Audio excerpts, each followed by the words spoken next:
ناران میں گلیشیئر نے تباہی مچا دی، متعدد ہوٹل گلیشیئر تلے دب گئے۔ برفباری گلیشیئر گرنے سے متعدد ہوٹل مدھم ہو گئے۔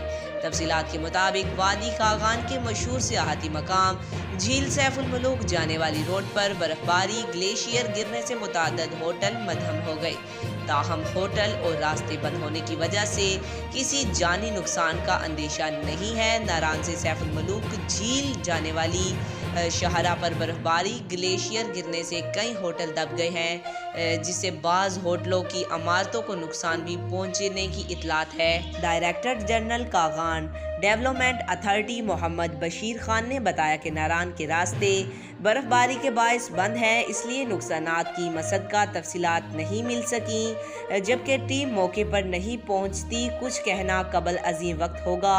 انہوں نے بتایا کہ صورتحال کے پیش نظر ڈی اے کا ہنگامی اجلاس طلب کر لیا گیا ہے، نقصانات کا جائزہ لینے کے لیے ٹیم تشکیل دی ہے، متاثرین کے ساتھ ہر ممکن تعاون کریں گے۔ محمد بشیر خان کا کہنا تھا، ناران روڈ بحال ہونے کے فوری بعد متاثرہ افراد کی بحالی میں مدد کریں گے۔